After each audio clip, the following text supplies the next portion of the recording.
Hello ladies and gentlemen, this is your guide Olena. In this video, how to visit Ukraine in October.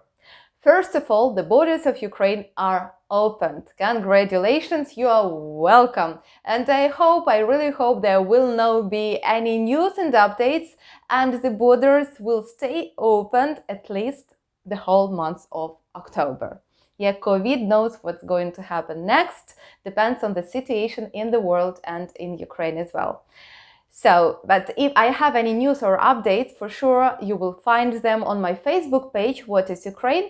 And if you like, you are always welcome to support me on my Patreon page as well, to help me keep doing these videos. So back to the business. The borders of Ukraine are opened since 28th of September, since yesterday. And this travel ban lasted 1 month. And what happened? It has ended automatically. And there was a lot of confusion about it because the government did not make any official news or announcements that, dear all foreigners, since Monday you're welcome to come. As a result, there were confusions at the airports. And in most of the cases, the foreigners were let on board of the airplanes. But we know the cases that the Turkish airlines were not letting foreigners on board of the airplane who were flying from Turkey to Ukraine. So some people lost their time and money and were very disappointed. Sorry for this. But today, starting from 29th of September, Turkish airlines are letting people on board again. So what happened? We see again that we have this miscommunication, lack of information, lack of transparency, and that's a big problem. So when the Ukrainian government is making a new decisions, it needs a little time to start to work. So what works today? As for today, we kind of came back to the rules of the 28th of August, the rules that were here in August and July, and this time it should work because we already practiced all these procedures. The government had a meeting yesterday. They made some amendments and they made it even a little easier for foreigners to come. So step by step. Number one, all foreigners need to have a medical insurance issued by a company presented in Ukraine. Insurance that covers your COVID treatment. So probably it's easier just to buy it online from one of the Ukrainian companies and it will be cheaper for you. And the second, and by the way, now if you live permanently in Ukraine and if you are a diplomat, you don't need a medical insurance. And the second, now you have to check it again. Are you coming from a country that in the green zone or that is in the red zone? That means how bad is the situation with COVID in your country. If your country is green, that means you don't need anything else, only this medical insurance. But if your country is in the red zone, you need to take with you a PCR test that was made 48 hours before your arrival to prove that you don't have COVID disease. If you don't have that PCR test result with you, you will have to go for self-isolation in Ukraine.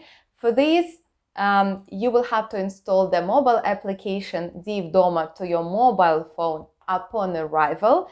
This time you can do it using your foreign SIM card, so Ukrainian SIM card is not needed anymore. After that, you will be given 24 hours to get to the place of your self-isolation.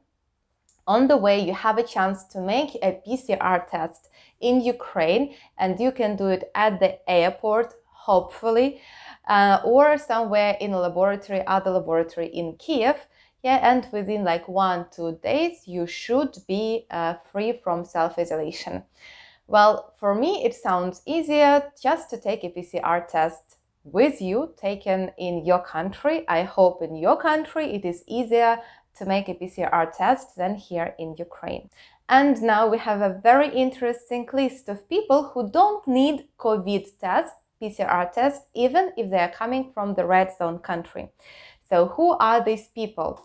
There is condition if these people were not contacting any sick people with COVID and they don't have symptoms themselves.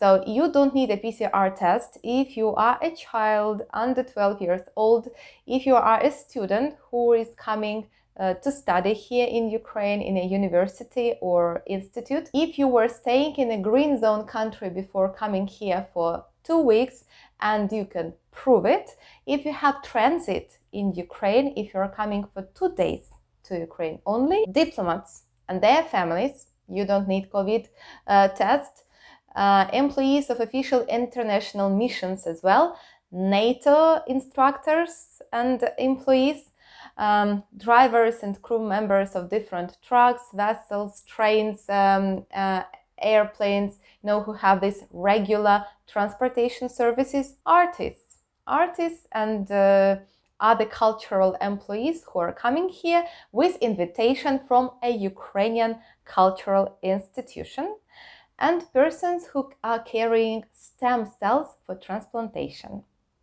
Okay, that's the whole list. These people don't need COVID test, even if they are coming from the red zone country. Okay, that all sounds pretty good. We already had the same rules in August, and it even worked pretty well. So I keep my fingers crossed that it will be the same, that these laboratories will still, the system is not broken and it will work again. At least today I know that one guy from the USA, he arrived from Turkey to Ukraine using Turkish Airlines, which could become a problem, and he had the medical insurance bought online, and he had a PCR test taken in Turkey at the airport just before arrival, and he entered Ukraine without problems, and now he is chilling out somewhere in Odessa. Yep, so I keep fingers crossed, it should be okay, but COVID is keeping us on our toes.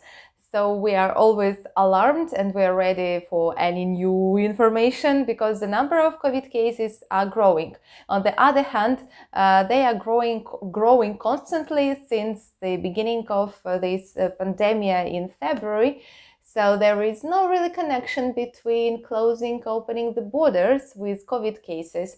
And I hope that will be admitted. And with all the precautions needed, we will live with this COVID.